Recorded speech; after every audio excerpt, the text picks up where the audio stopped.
Hello, hello, check, check.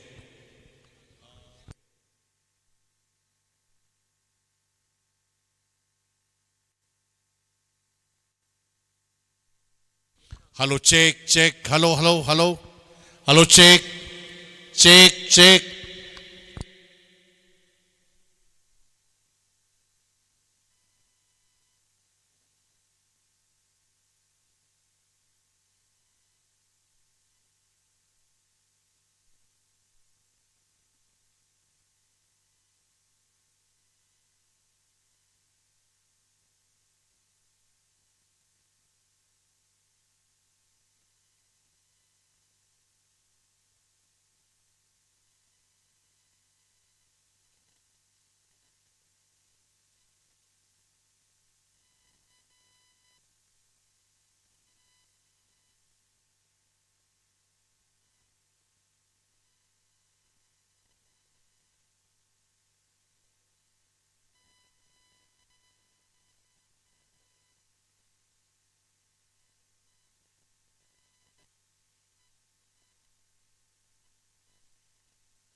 Hojik hojik leiriba Manipurgi oiriba phibam asida aikhoi ningai malai dana tumina leithokpa yaba matam madu natre ꯑꯩꯈꯣꯏ ꯍꯌꯦꯡ ꯀꯔꯤ ꯑꯣꯏꯒꯗꯒꯦ ꯍꯥꯏꯕꯗꯨ ꯑꯩꯈꯣꯏ ꯇꯝꯕ ꯉꯝꯃꯛꯇꯕ ꯐꯤꯕꯝ ꯑꯃꯗ ꯂꯩꯔꯛꯄ ꯈ꯭ꯋꯥꯏꯗꯒꯤ ꯍꯦꯟꯅ ꯂꯨꯔꯤꯕꯗꯤ ngasi mirol sida ngasi lengli chaliba uriba punamak thabak tawriba punamak singase sigi wakhalda midyeng da tunglam chat ase khoina udaba tarabadi ngasi aikhoigi yum da leriba naksum da leriba isa isu mayam singase sigi tungi punsi rol si kari oigedage haibasi mit usilaga khoina amuktang khantarga yengba matamda ingan ngan uba fangani aikhoigi taivang palama aikhoi mami same haribop tan phamasida manipur gi miyam pumnamak sangi pungningda ihul phauribadi aikhoi leifa sikandaba yade haibani manipur gi apunba saktam sikandaba yadabani hariba fibam masi lakpa matam asida ngasi manipur gi tampak lamda leriba tokai ba kanglu furuk ki mioi lising lakha na tokai ba maikei rom dagi lak laga hojik pareng lak liba manipur kai bi yaroi leipak male masida leifa sigi lamdam masigi mingchat kubai nama hanthaba yaroi haiba ipa ipu sing dagi lingjel adu ngasi kha signa laktuna lambi dagi lakpana hojikti khoya thong yoksilakre maramaduna aikoi mayam sina hek lamthung pham masi yorpa matamda aikoi leijariba pham na bagi damakta mayam potha na bagi damakta sinjariba mafam masida loina mak changchin birak lagani maramaduna lakpiriba pum namak singna hojik isa gi pham langda kudong wayong sagani khanbiba mafamda lengsin biduna ngasigi sigumlaba yamna maru oiraba khana nainagadaba miyamgi oiba mifam ase masi mapung phana saruk yabiyo adugo loinana hena cooperation piraga aikoi kari tobu yabage haiba wakhalon sing adu punna khanamina si haiba wapam ase sinj langjabe kokomigi mahut chinjaraga miyamda thamjari hauje khoi miyam lakpa si yamna naksilakle khuyathong yoksilakadaba khar khajiktang ngaisilakle aduga ayamba mafam asida thunglaba misu mangjongna lakpasu lengsin bidran leibire maramaduna sorokta khoi lambi mapan da karida leiba mayamdu wana laiba mayam adugi yengbire hairakanda aikhoi madugi apanba leitana bagi makta manung de lengsin biro adugo loinana phampham langda phambi na bagi damta hagachari akhoi lusingma mayam singna aikhoi mafam asida hek yorpa matamda aikoi athuba matamda miyamgi mifam ase haujana bagi damakta sem sajari bani pumna maksingna manung asta changbiraktuna phampham langda phambi na bagi damakta hangachari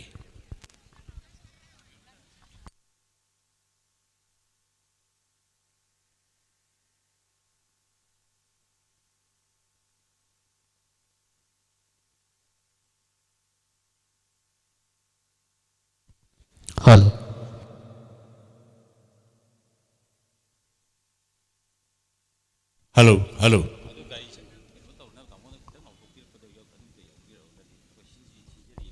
ꯑꯩꯈꯣꯏꯒꯤ ꯁꯤꯟꯖ ꯂꯥꯡꯖꯕꯁꯤꯡꯗ ꯈꯔ ꯈꯖꯤꯛ ꯈꯨꯗꯣꯡ ꯆꯥꯗꯕ ꯑꯃꯈꯛ ꯂꯩꯕꯁꯤ ꯃꯤꯌꯥꯝꯗ ꯍꯪꯒꯠꯆꯕ ꯅꯠꯇꯅ ꯑꯩꯈꯣꯏ ꯎꯄꯥꯏ ꯂꯩꯔꯣꯏꯗꯧꯔꯦ ꯃꯔꯝ ꯑꯗꯨꯅ lam arap-padagi natraga imasing aduga ahal laman sahi yamaba khongna chatpa waba singna oktorikshoda aduga karida gari macha da lakpiba mayam pumnamak singa sina lambigi mapanda gari khamjan bibena maram oiraga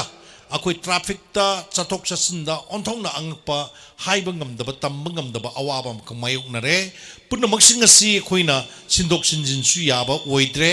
karigino hairkanda gari solon jalmaga manungda changhiba natraga kadaida nom thokiba ngangjariba laujariba si tabiragadi sorok mapanda khambiriba gari singasi akoi khara campus manunglomda DM college ki campus manunglomda khamnan bagidamakta sem sajari sinjari masida miyamna cooperation pibi duna lengthok piraktuna hairiba isa-isagi gari singadu mapam sana thambiduna ngasigi khongchat aduga ngasigi mifam asi hena mapung phan biu haiduna miyamgi mapam da nolukchari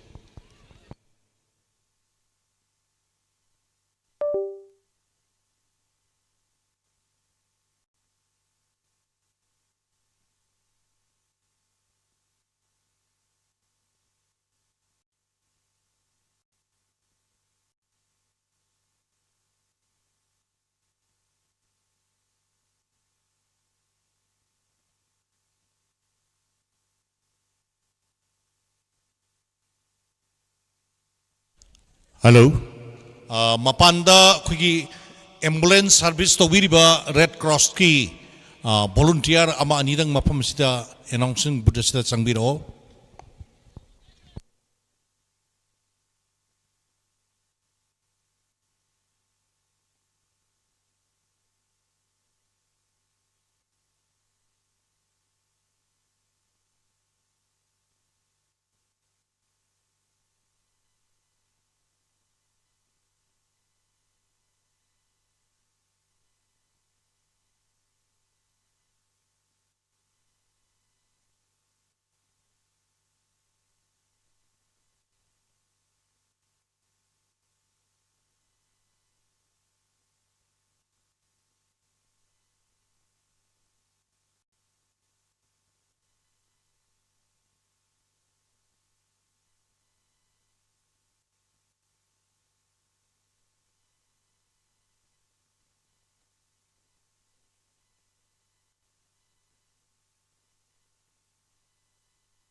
Mayamda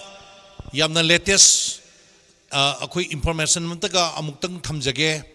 ngasaidagi email sing lebaki yamna maru oirba tokai ba loop singi ima sing suleng sin bidran lebiri adugi matakta ima singa sul loina birakpa mamangda hana mangjongna na laaga mapam asta phambiriba yoroktre na haiba mayam lambi da lakpadu kadai yorobagi haibadуги paumtang thamjage ngasai di aina khuyathong maya nakselakre na haibani adu hujik khuyathong du khitang lapthoe adu akhoi keno che nagama pangi ne paringdo adu bokti yoreba hujik se aduna minute khargi manungda mapam si yorani laiba mayam punamak singsi tidim ground dagi yamna wana nungsa sidaida khong na lakpani na yamna wagani aduna hanna la khui leibiraba sorokta leibiriba mayam punamak singna lakpiriba mayam singdugi seba tonabagi damakta akhoi ising maising mathau taba aduga akhoi Red Cross ki volunteer sing first aider mayam amasu leire imai bel sing ahlaman sing laiba mayam singdugi khudong sadaba sing su yengbiu ising khorang ma leirba su ising pitak piu aduga mathok taba leiraga su sidagi ising ama ani lobiraba dum yagani aduga gari gi ngasai na thamjabado gari gi du problem ama oire ba hujikse si mayam punna thabak tongminagadabani kanagumba amana moina thokpa main season sinjani haibadu khanbidana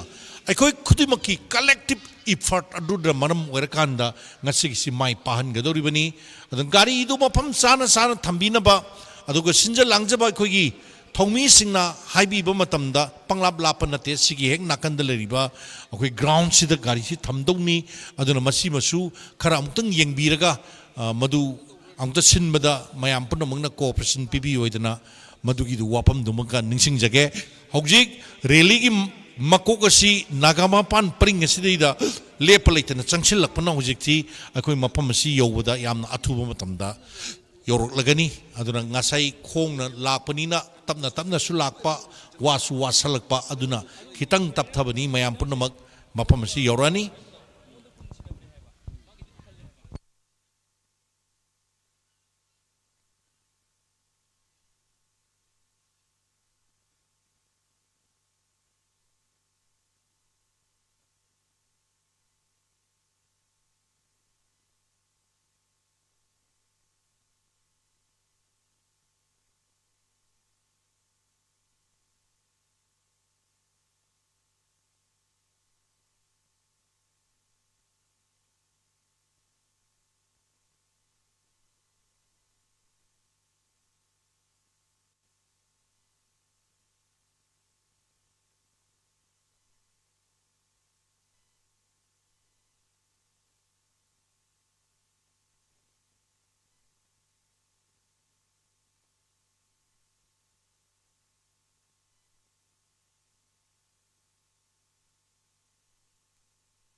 Halo.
Uh,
Hojik rally si ako yam na naksale DM College Gate yoksale uji minute amagi manungda yorani maram duna mayam da kayumda hangat sage ko mayam nungai na phambiri yam potha biri marak chisu yaringe di oho ba thambir ganu laiba si nungsa dagi yam sang na lakpani mo yam dungwa ba yore ba ko ado mo isu urum kitang lang ngani natraga di nungsa da legadi wantarak pu suya ba aduna maram morga khara khasik tang akoina laiba mayam sing sigi kitang space am PBC yam na komna leibdu akoi si samina khanana bagi yam kanu honari edu phang daba hujik si ira leibaki oiba keno mayam ama luhong khongdong makai do mayam leibani na loina mak adu toksen gi bagi khudong sa daba lei maram aduna yaragadi kitang tight ocean bio mayam laiba mayam sing do na phaman seba mayam ji hogolo haibadi ngamjadre ba sengna har kanda sang na laiba satpangam daba mayam sing yauri aduna urum thirakani maram aduna yaragadi kitang tight oina phambiu akoina khudimak sing sim mayam din loina mak ningba thungan bangam drabani na akoi leiri si da su khara adjust tongna si aho ba leiri ba mayam rak sing se kitang changchan biraga sida su mamang da su dum phamsa sunu ahlaman mayam sing thajalake hojik mayam lambi da mari sangbi rei hojik yoksalabani maram aduna mayam punamak laiba mayam sing se leibak kanana bagi dam talak pangak tani hana lari basu aduga lambi da lak piri bapum namak su sab mana bani aduna akhoi khare hen wabana kanano haibadu khitang ahlaman singdo tang koksen nargang ta phaman biyo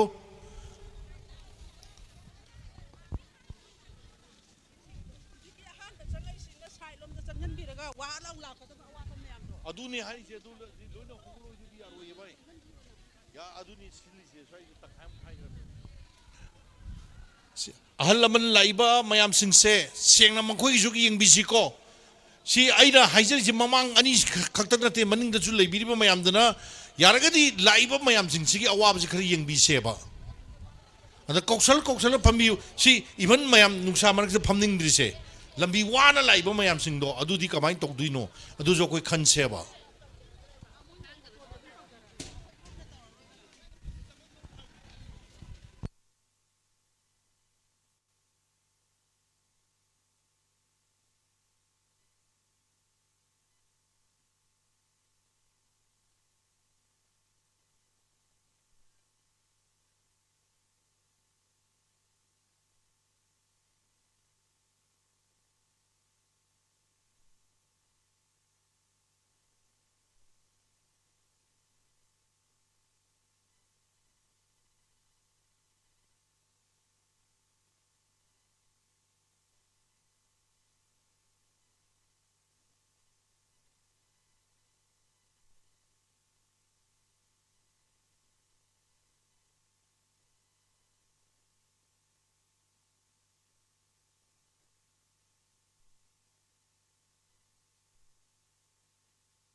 manung da leibiri ba mayam punamang na laiba mayam punamang si harau tayam na amuk tang wok po ina tang lekpat piyo kuba kubiyo mayam punamang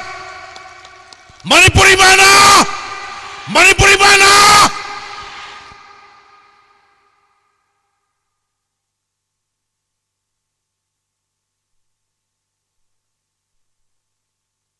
mayam hau kuba kubiyo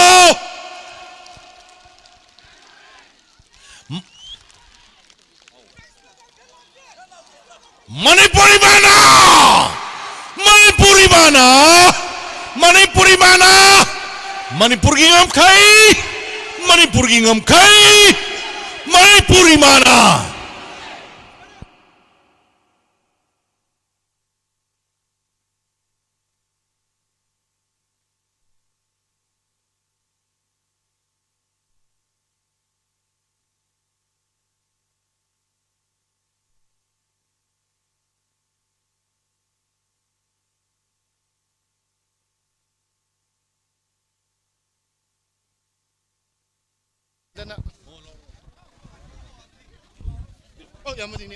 Hello.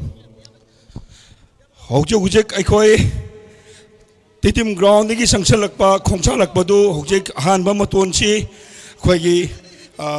thau ground si yore duga atopadi mafum du leri mayam ngai mina boina aikoi salib khongsa sem tang long mina se imale ba manipur na imale ba manipur na long live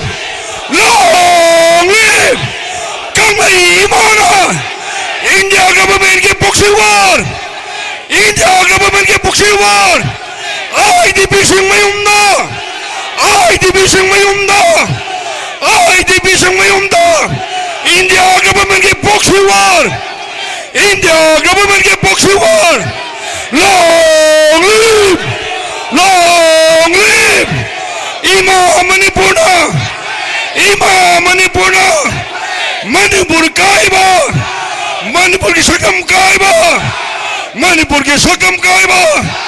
long live long live long live Manipur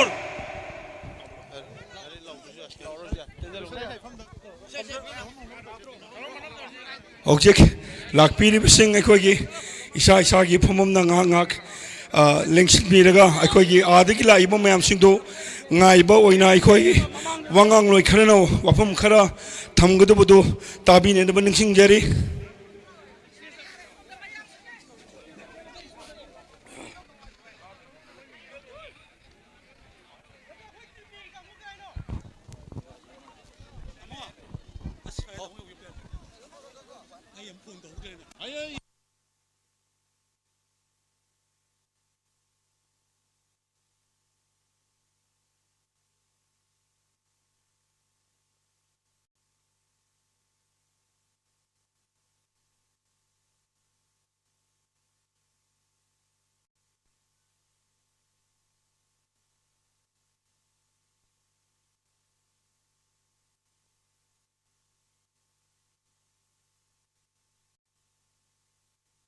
Hojik lep leitana thau ground sigi manungda ima lepak Manipur bunung siba lepak sigi kachin koya sin matungna lak liba miyamna atat rakam leitana mafam sida sangsin birai aduna hanna pambi basu ai ngasai sumba thakta jo haijagre aikoina jaga si khara urum thirakpa masana tabani masi aikoina su khangbi gadabani saraba nungsagi marak asti de laibase masi ngahaktang oisu pothan ba yaba aduga loina akoi volunteer singna ima sing aduga marum mapang sing laiba sing si ising maisingi khudong chaba leitaba aduga ising khorang ba leiraba chu madu yariba makhaidi amuktang mayamgi seba tawbiu aina ujaba matamda akoi changai ba gate asidaida red cross ki volunteer mayam singnasu miyamgi seba mapung phana tawjari aduna ambulance leriba aswai jaga sidaida mayamna changbirak pasingna ising khorang ba kaidoba leirbasu madu lobiu changchalaga aduga red cross ki volunteer singna ising mathau taraga ju mafam asda amuktang mi khara changbiro aduga loinana ising khara lobirana ba ningsing jari miyamgi seba tawda koi haleng ba lebam tokte ngasidi aikoi irei pak nungsiba iramdam masigi miyam pumnamak singna laktana mafam asda pulari base aikoi Manipur kaiba yaroi haiba maduna mang thamaga aikoi IDP sing ngasi masagi mayum leina mayum uba phangdraba Upam on graba adumulaba magi mayum madu maminna wakalna sakalaga uba natana uba phangdraba adumulaba mayam singado athuba matamda madubu makoi mayumda sanghananaba leitaba mayumdu saranaba ngakpi senbinanaba honabiu haiba madugumba yamna maru oiraba wakalon galuna ngasi mi phamasi pangadoribani maramaduna lengbirakliba pumnamak singnasu awana thibiganu adu sinja langjaba singna yamna hena nunga yaifana akoi kari haigadaगे सिनबदुसु मधु खुदोंग चादब खरा लेबदुसु Aseel अरांगबु ngakpiraga yana yana ba mongda लेंसन बियो अदुगा हाना फंबीरबा सिंगसु नौना लाइबा मयाम सिंग अदु तरामना कोक्सिन बिरगा नुक्सीना कोनरगा फमिनबियो अदु ngasi थोरमसी माइ पानसी हाइबो वाफमसी थमजरी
कोकोमीगी श्यामसान फिजम एनाउंसन बुट असिदा अमुक्ता ताबीरगदि अंत थुना संबीरगनब कोक्सिनजरी श्यामसान फिजम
अमुका निंगचिंग जगे श्यामसान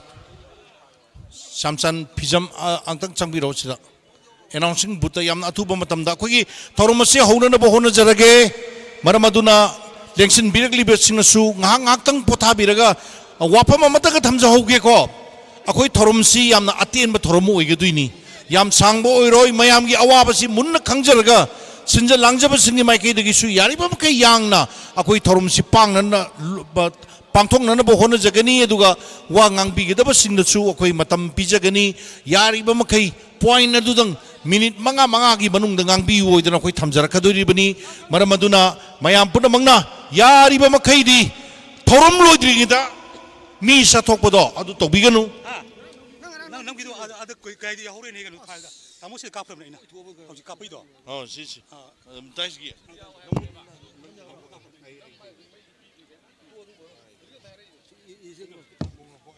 mai leitana kaman chingino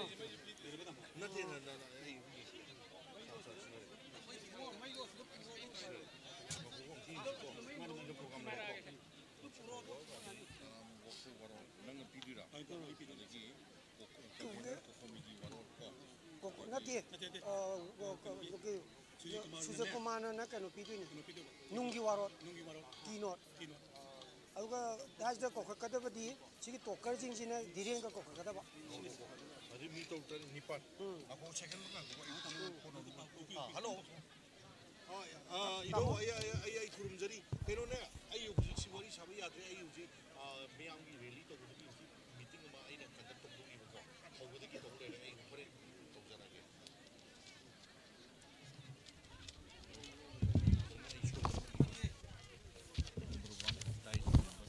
दाइज की member दना Y K Dhiren convener कोकोमी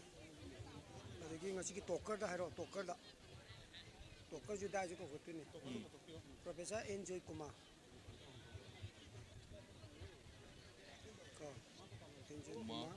vice chancellor खोनांग थाबा यूनिवर्सिटी खोनांग थाबा अरे पातो कोई दरा थाबा यूनिवर्सिटी अदगी नंबर 2 दा आसांग कसार सोशल एक्टिविस्ट नंबर 3 दा माइकल लमजा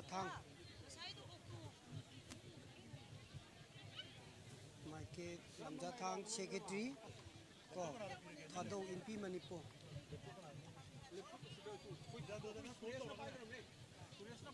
थादो एमपी मणिपुर नंबर 4 दा खुराइज मथौबा खंदे जा कनो अथौबा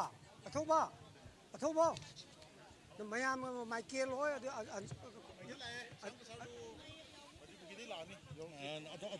अदगी खुराइज मथौबा कोमा कन्वेनर को प्रेमा दा कनाना पाव फाउने के दाबा अदगी दी युनाम प्रेमांदा HOD लो Manipur HOD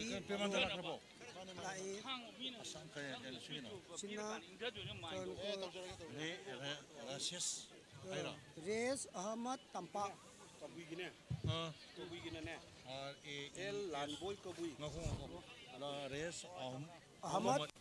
Tampak general secretary General Secretary united Meitei Pangal committee United Meitei Pangal अदगी दी Kabui El Lalboy Kabui BP Kabui Union Manipur Lalboy Kabui VP Kabui Union Manipur Kabui union Manipur सिना दाइज द लेरेना तमरो होले नोहान को वेलकम दो welcome to Ini pan sudah nih कनानो अमदी कनानो Ini pan ni su नंगनी Ayo nih kano ba direng le mamang di i na Wai Premanda yaw ba yaw na welcome to welcome जी Siam पीआई शामचान दा चुन IPR convener IPR convener अदगी दी Board of Thanks नते Riwali नुंगी वारो keynote Kinot kanana Surjit Y Surjit Kumar Khuman Y Sujit Kumar Khuman convener organization sub committee Organization Sub Committee अदगी दी बोर्ड ऑफ थैंक्स दा Laikhuram Jayanta Jayanta Kari Way convener finance sub committee को कोम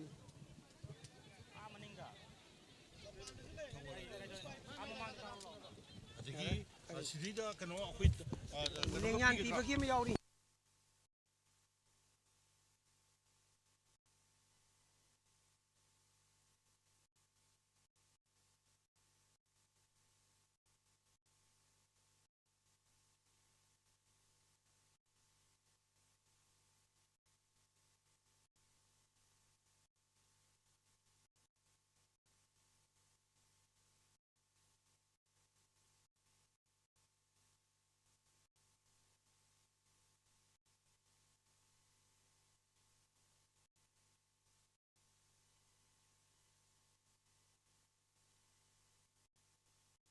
कोई सिंबा लांग बसिंगी मरक्तगी करम गाड़ी नोदी निंगसिंग्रे गाड़ी मनुंगदा अखोगी पोचै खरा हुजी थोरंग मरी लेनबा पोचै खरा यावखिबदु अमुतंग आई पंजनिंग्रे अदुना यारगदी खरथु नंगत पुसन बिरक नब निंगसिंगजरी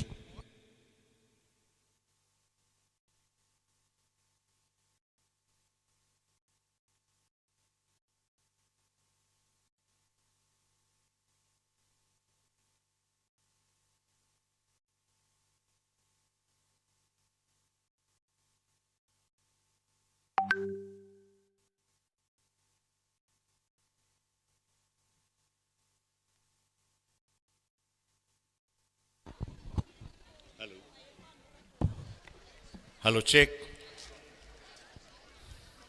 Ngasigi Manipur kanba khongchat yamna maruoiba Manipur gi akoi irifa ka sigi puari da mai lan le horaga da ba yamna maruoiba numit amani ngasigi khongchat sida lamdam sida taminari ba kanglup furup kaya saruk yabiri sang laba lambi si saraba nungsagi mai sadu thadok plaga aikoi Manipur kandaba yade haiba wakalol asina mangda thamaga maduna aikoi da pangal hapaga ngasi lamtung pam masida tek ta kaidana kanagumba amatabu asok apan pihandana mapam masida yobirakli aduna mapam chan chana lengsan binabagi damakta hangat chabaga loinana thaurum masi sinjalangjabagi mahut sinjaraga tangkak asidagi hogjanabagi damakta mayamdagi ayabadu nijari ngasigi maruoiraba Manipur kanba khongchat January gi aroi numit 31st January 2026 thau ground asida miyam gi oiba mifam mamaga loinana yamna puari oiraba warep logudoriba asigumlaba mifam asigi dais da lengsin binabagi damakta mioi khardang kokhatchake ihan hanbada hojik kokomi gi convener oina thau pubiriba kai kumna jariba YK Dhiren dais da lengkat pirak nabagi damakta koksin jari ngasigi thoromasi aikoi mamangdasu thamjare yamna sangba adu oiroi mayamgi awabadu kokomi namuna khangjaraga mioi khara khaktang aikoi maruoi bu wafam khar thambi oidana haijabadagi lengbirakpa kai khumna jariba tokar singbusu dais da lengkhat pirak nabagi damakta koksin jage ihan hanbada iram damasigi thodo hindong nei kai khumna ningai gi masak oiraba hojik magna khongrang thaba university gi vice chancellor oina thau pubiriba oja professor N Joy Kumar kai khumnariba ojana dais mathak ta lengkhat piraktuna pampam langda lengsin binabagi damak sinja langjabagi mahut sinjaraga hangatchari oja professor N Joy Kumar ani subada oja lengkhat pirai mayam ahuba khuba khubi gani akhoi tokar sina lengsin birakpa matamda social activist amo oina leiriba asang kasar lengkhat pirakani adugo loinana ahum subada lengkhat pirakadabasi ikai kumna jariba Michael Lamjathang Secretary Thadog Inpi Manipur Lamjathang lengkhat pirakani Mari suboy na kokhotsage hanagi convener former convener kokomi Khuraijam Athauba lengkhat pirakani warol thambigadaba singni tokarni ngasigi thoromasigi yamna maruoiba machi oiba kanglon kaya singadu ngasi mapamasta kangthok pigani adugo loinana leipak miyamna wakal leitana akoi warep longna na bohona jagani manga subada Manipur University gi law department ki head of department obiriba oja professor Yumdam Premananda oja lengkhat pirakani oja Premananda lengkhat pirakani maka tarakpada amuk koksinjage Rais Ahmad Tampak General Secretary United Maitai Pangal Committee kai kamna jariba oja sibu lengkhat piraktuna ngasigi yamna maru oiba numit asigi warol thambina baga koksinjage huji lengkhat pirai iroi loiboy na koksinjage El Lanboy Kabui BP Kabui Union Manipur Lalboy Kabui हारिबा ओजा सिंह असि दाइजदा लेंखट पिरई मरी मरी आइन उजदबदा ओजा प्रेमानंद उद्री अदुबु लंबीदा लांबा याय होरे हेक लापगा अखोगी volunteer सिंगना report PBU अदुगा लोइनना अमदुगी कोक्सिनजनबगी तंजादो लौजगे असंग कसार लानबोय कबुई अदुगा युमनाम ओजा प्रेमानंद अदुगा माइकेल लामजाथांग असंग कसार हारिबा सिंग असि हौजी हौजिमक्ति मफम असिदि यौरक्त्रि थोरमगी परिंग सथजबदा वेलकम एड्रेस पीबीरनबगीदमक्ता कोक्सिनजगे कोकोमीगी IPR गी कन्वेनर ओइना थौ पुबीरिबा श्यामसान फिजम वेलकम एड्रेस पीबीरनबगीदमक्ता कौखचरी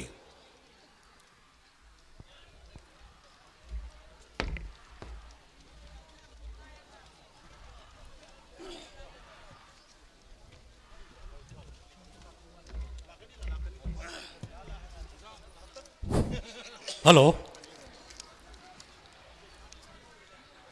हौखिबा 2023 मे अहुमदगी इरमदम असिगी येलो पुरुप सिंगदा गवर्नमेंट ऑफ इंडिया ना चिन कुकी नार्को टेररिस्ट असी सिजिनदुना चथरकपा अफोंग लांदा मियोय कया लिसिंग मियोय कया की पुंसी पिकम नखरे मियोय लिसिंग कया ना लांजन हंदुना इसागे युमी कैदा हंजिनबा ngамहनरिबा नेशनल हाईवे सिंगदा निंग तमना चथोक चसिन याहनरिबा इंडियन आर्मी ना बफर जोन सिजिन सेमदुना इसागी इरमदा चंगथोक चसिन याहनदबा अमदी लेपाक असिगी इकोनॉमी फिबम असि खम थेंगना हानिंगाई लेतना सोक्सिलबा असिगी मायोक्ता कोकोमीना ngasi sinjaduna manipur kanba khongchat asi sinjabani haireba khongchat asida saruk yaba lengbirliba yalo purup pumnamaki ahallaman ima iben iche isan isilinau marum mapang amadi print amadi media gi ichilinau sing punamapu kokomi gi mau sinjaraga punamapu ikai khumjabaka loinana taramno okseri loinana asigumlaba khongchat amadi mifam asigi saruk ama oina pangthokliba mifam asigi phampham langda lengsin biriba khudingmak pusu ikai khumnabaga loinana taramna okseri aroibada amuk kahanna subchinjaraga pumnamakpu ikai khumnajabaga loina taramna okseri matang asida ayhaki taramna okpagi tanja adu tensinjage थागतचरी श्यामसान फिजम कोकोमी की IPR committee की convener ओइना थोकपिबिबनी लेंबिरकलिबा पुमनमकसिंबु तरामना ओपगी वरोल थमजरबा मतुंगदा ngasiगी khongchat asigi tangai phadaba masigi importance aduga ngasi miyam pumnam haurei basi kari maram gino haiba aduga ngasigi thoromasi sukyamna akhoi chinnaraba matamasida tangai phadana sindaba yadabagi phibam mama laibasi karamba phibam no haibadugi nunggi oiba wakhallon wakhal kharadang thambinabagidamagta amuk koksinjage organization की सब committee की convener ओइना थौपुबिबा कोकोमी की Y Surjit Kumar Khuman keynote address थंबिनबगीदमक्ता कोक्सिनजगे Y Surjit Kumar खुमन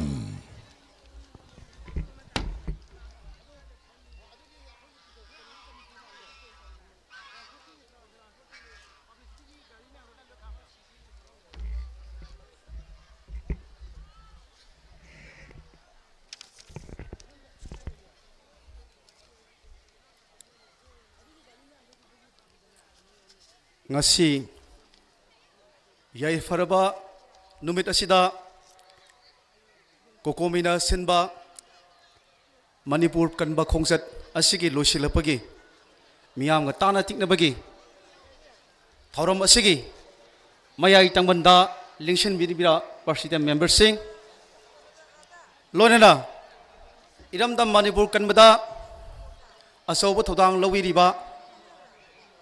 khwai khibingna ngasi sangaba मियामी खोंचत अमखक सरुक याबिदुना लिंबिरक्लिबा ख्वाई खिबक अमदी ngasi thoram asi miam da paudam gi duriba print amadi electronic media gi isinau khwai khibik ai hakna kokomi gi mahut mareng silaga ngasi gi thoram si gi nungi oiba warol pidri mangda mayambu nurukna ikai kunaba uchari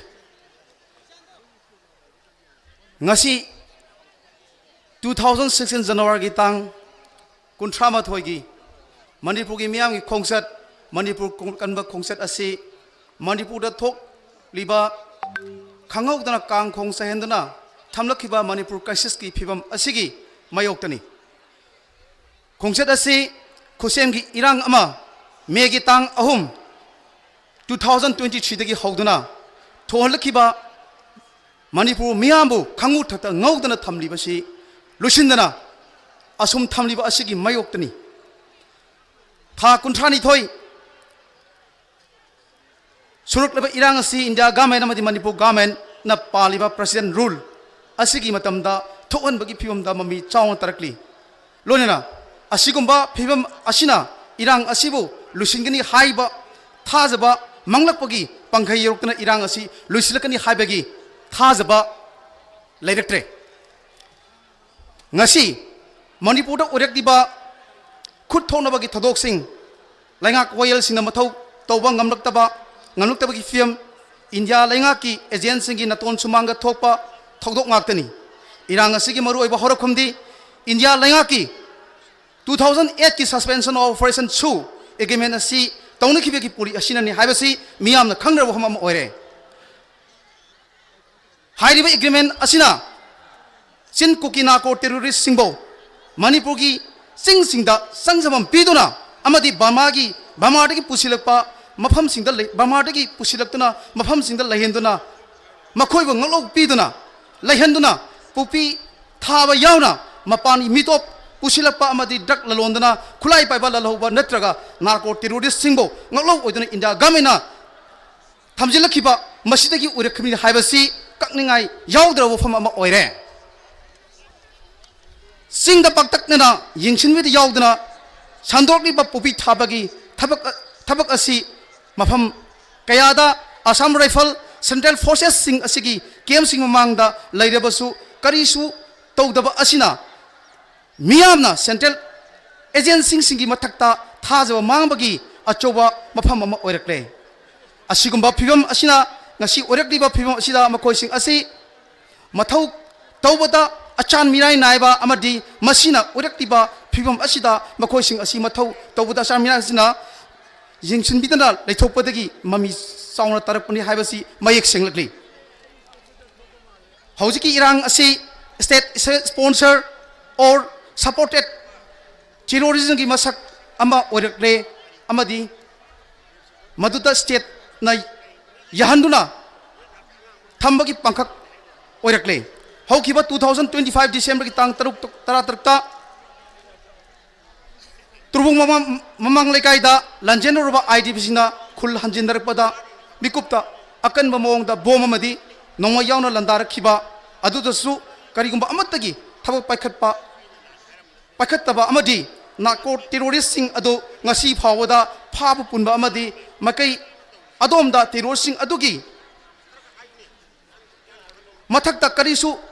taukhide loina adugumba thong adu phongna sagatuna pongning thogatuna sirol phabo thokiba civil society organization sine haijaba kangbu adugi mathakta state na legal amadi police action lokhidaba asina makhoi sing asi government asina ngalok piduna thamba natraga kanthokuna thambani haibasi mai khena senglakli January gi tang 13 gi ayu angamada saitol ngatui kol area da IED bomb mari pughainduna mari amakasu thumduna thangkiba thodok loina misam asok apan nangkiba kaya adugi matangasu lainga asina karisu ahian thabak tarukhiba gi mamita de thodok sing aduna marum orga miyamda pirakhiba akiba madi ipai thabairiba kaya asi kokna bai gamena karisu masak naiba thabak amata tarukhiba leite Rishikant की मिहात अदुसु अतनुना पंदम अमदा यावना शांति पालबा मियाम अमबो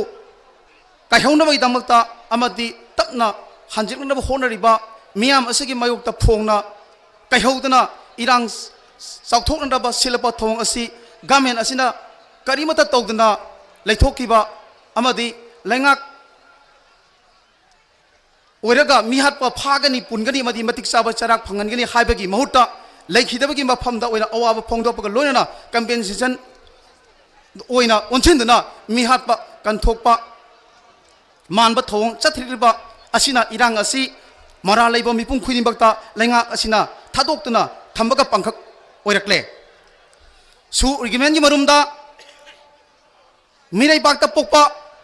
मियानचा फाव पुंजिंदना युखतना थंबगी अखोगी लंदम असिगी पुंचिरोन चना लोनचत लेंगाक loan अमदी लुसंग Singh the फावा मखोइबु खुद मखोइबु खुद थिंजिंदुना ngasi di अखोगी लेंगाक वयल मिटोप न खुलिंदुना लाइबाक खबै खरा साबग लोइना लाइबाक असिगी अपुनबगी सक्तम फावा सिंगना पंगमलकदिबा पुनम असि India की थौसिल असिना ओहेमनी हाइबसी कक्प यारोद फमम ओरे 2023 की मेगी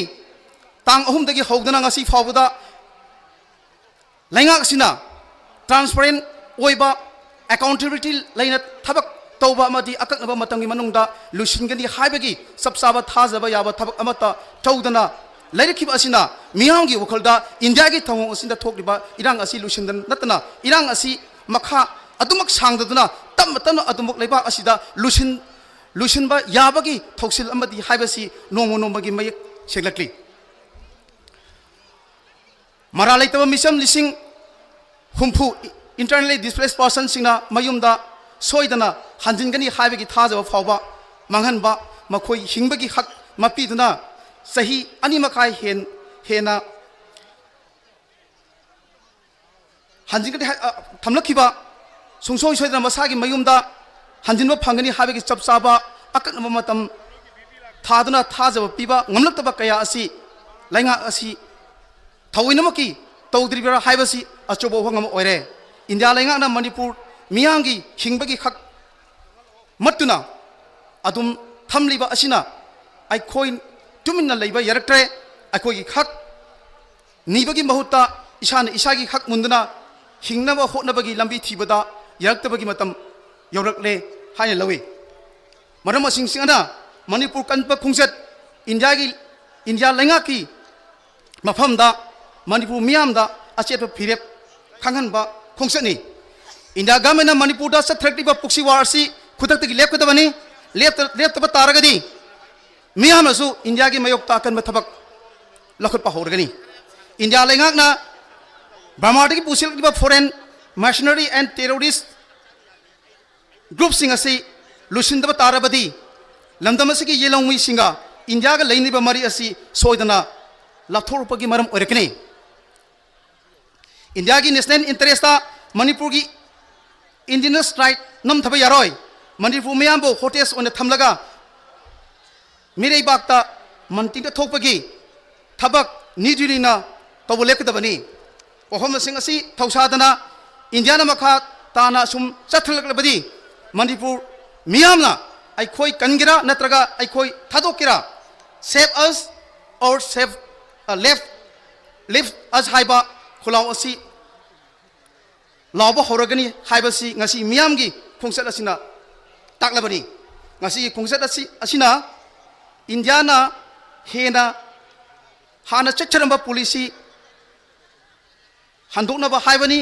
ngasi खोंसत असि लंदमसगी मियामना अचुम वैल अमदी तुंग कोइबा इंगतब पुरनबा वफम यावना मणिपुर की अपुन सक्तम ngakतुना थमनबगी फिरेप अमुक हना सिसिलंबगी वरेप लोबा खोंसत ओइरगनी इमा लेबांगना ये फरे हाइवो खमसी लुसिनजरगा अहांगना ngasi थौरमसिगी नुंगी वरोन पिजबा मतंग साइदा टेंशन जगे थागचरी Y Surjit Kumar Khuman convener organization sub committee कोकोमी नुंगी उइब वरोल अखोई होजिक पुन्न तामिनरे मसिगी तंगाई फदबा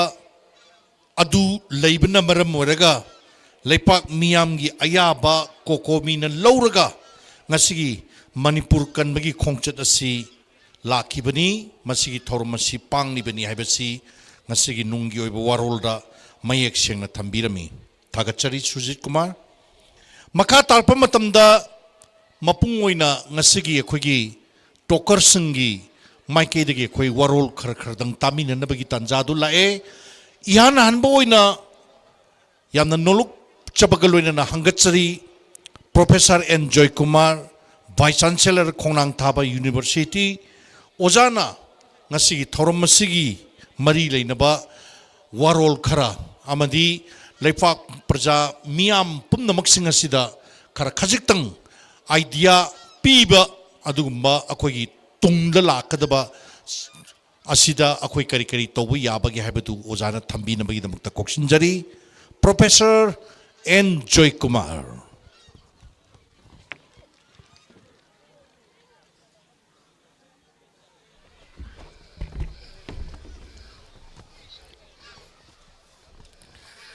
ngasi kokomina sillaga achauba rally ma chaliba karama makhalgi thimda manipur kannaba khokjat haibagi thim asigi makhada ngasi asigumba rally asigi loishalakpagi karigoba khana nainaba asida aigi dais lengsen beriba punumapu ain ahama makta ngak nonjari loina loina na ngasigi rally asibu mai pahan daba yade haibagi thajaba asigi makhada matam sharuk yamna chawna yabirek liba amasung sangraba lambi amakak lengbirek liba adugumba ise sansing imai ben sing maru mapang sing ahalaman satra satri punamang puso aina ahamada ai nonjari ai matam yamna sangna laujoro wafung kharjangi thamjage ahadba maktada ya ai kokomibu ngamkhai letana thagatchari maramde sok lisinga aniga kungo humdoigi megi tarik ahum dagina sangraba chahi ani ahum mase aikhoi tawhum khangdana khanbam khangdana tungi punsi u phangdana lairakpa ase ngasi de kokomina sillaga manipur gi kaiba yaroi haiba azigi wakhalon ama thorok pase masidi gasidi tungi manipur kari hengadori ge haibase masigi lambi pi base horupagi damakta aina kokomegi luchingba singbu ngamkhai leitana thagachari loilo loina asigumba wafam asida thajaba thambiba lengbi rekleba ibai bensing ise sing punuma posu aina ngamkhai leitana I thagachari ai wafam kharadamuk ai haijage ai mamangi ityaso ai haijaroi maramdi akhoi ngasi de manipur ase akhoi matam sangna akhoi gi hograba ahalaman singi makhutagi tarak pe I masadagi tarak pe I asina singtam ani ase pullaga manipur hada sajaba manipur gi identity lejaramba matam gi khongchat matungina anoba kaya hong abasu manipuri jati haibase khanga laaba adugumba manipuri jati asibu muthat ab hodarami haibasimadi akhoi mayek sengna khange hangamdaba kaya akhoi hoji khange maramde megi tang ahum sok lising aniga kungo humdoida thokiba thogdok karina thogangiba haiba matamasida ngasagi adugumba rally ama chakhi rally edra chalisiga manipur ga mari leina hiba nataba konhangda mase manipur ga mari laina haliba pot ase masida akhoina lairiba laina asege lairiba bharat sarkar ge khut yauramoi haibase akhoina maji thajadi adu thogdokse thoba matungda tang mari sida khoji lairiba state ase government se laina ngasagi bharat sarkar na sida sipai lising humpugi matakta numit nini humni chang aeroplane pairaga sipai mayam thungjalle sipai thungbolo rakanda kari ani subra kari thabak tawi ani subada akoi harba buffer zone ase officially thamibra thamdabra ri khangde adubu koi buffer zone ri harga changhandre masina fast step ne ani sub step ta matamadugi leriba government asigi leadership na kari mo bakhalabata thabak amata tohunba yahan gidaba loina madregi Delhi degi lakwa akhoi gi leri purma ase loido Delhi na paisal laga akhoi masigi potsi thammaga lai अदुबो अखोई मतम अदुददे तौदोरिसे करिनो हेबसे अखोई खंगिदे अखोई लावबो याबो लावे ngang ba yaba ngangi hai ba yaba hai jaba yaba hai je maram de akhoi hajiti bharot ki saruk abun lai bharot ki manipur na bharot ta punna matamda manipur ki leriba territory manipur na punna matamda manipur ki territory se mase boina ngakani mase kaheloi hai base madu bharot ki merger agreement se yaudi posak se mase thugai na hona bani hai na idi logje aduna ngasagi ase har matung de di khara lerga home minister lae home minister ko bu ya mi khara kaure wari sanare ai numit kuni lairaga ai lakani adu thabak solution gani haire lakhidre adu gi matang step by step lae madagi di hojikte hariba kuki terrorist na tahulaga akhoi je separate state pigadabani na haile masigi idea singa se piriba idea singa sida kana na masi pihalli banu haibe question sila akhoi khange akhoi sida laiba bharot ta manipur na pulro matung da bharot asi kai na bagi hona bagi game plan asida akhoi da lariba ching da lariba kambu sing akhoi ema tanu laijarakpa nungsi sarane laijarakpa economy relation se laiba akhoi amaga luhong ka hong bagi thabu phok tawdara aba asigumba se masida muthan abagi lambi se india gi think tank ki kambu sing na masi toina sillaga la panga ta masi silak pas mar morga akhoi gi hariba अखोगी Naga insurgency की नागा ताबल मणिपुर की अखोगी लेहिनगदबनी हाइबा अमा चिगुम मखन मखन कया से अखोई लाख पसन बरम वर्ग अखोगी बरोइना अखोई द मणिपुर द मेजर ग्रुप से अहुम ने अखोई मरी हाइबा तारे हजिते अर हाइबा मैतई लेरे कुकी लेरे नागा लेरे मैतई पंग लेरे मसीदा कदाई जगह द्रब सिंचेप थारगा अखोई मसेन खदा हंदो मरम दे अखोई मणिपुर की हाइबा सिदा अवांग नोको भारत ता लेबा मणिपुर हाइबा लम मसिना इंडिया की मेनलैंड इंडिया बु चैलेंज तवी हाइन मोइन लौजै मदुगी लौबा से सिंगना बाबोइना अखोई ब्रेन अखोई लेजरिबा अखोई हाइगलाइबा अखोई मेच्योरिटी ओइबा पोषक मैम सिंग थुगाइना सिलकपसे बोगी इंडिया की थिंक टैंक नसि अदर स्टेज कयामा लेखरे अखोई इन्फ्लुएंस कदुगी अखोई लेरिबा अखोई आइन यादव मियोय का चंगखिबा माइग्रेशन की मैम लाखिबा यामन सन हाइबदंग असिसे अखोगी लेरिबा सेंसस की ऑपरेशन लाकदोरि पुनम असिस्ता होजिकति अखोगी लेरिबा डेमोग्राफिक की प्रॉब्लम मिसिंग मी मसिंग हेंगलक की प्रॉब्लम पुनम असना मर मोरगा छाथी ना कोई सोलाय लासी भावदा अखोगी मसेन की मरता नुसीनब अखोई मसेन की मरता यानब कया लेरिबसे मसे कराय दोम सिंचेप थारगा मसे थुगायन मसे मतम मत होनरि अखोई खांगे सही अनि मखाई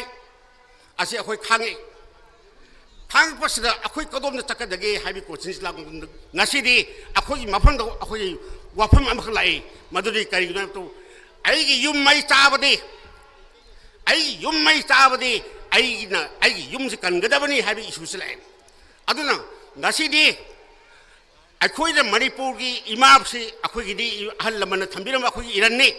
मणिपुर से कंसी हाइब तारगदे मणिपुरी जाति ने कनगदबनी हाइबसिबदि कोई बैग सेगना कोई हजिदि खंग भावरे अहामददे अखोई से भारत की पार्ट अमनिना भारत सरकार ना मसी लॉ एंड ऑर्डर की सिचुएशन अनवना मखोई मसी कनबिरकनी मसी अखोई सेफ तरकनी जे खलमने अदु ngasiदि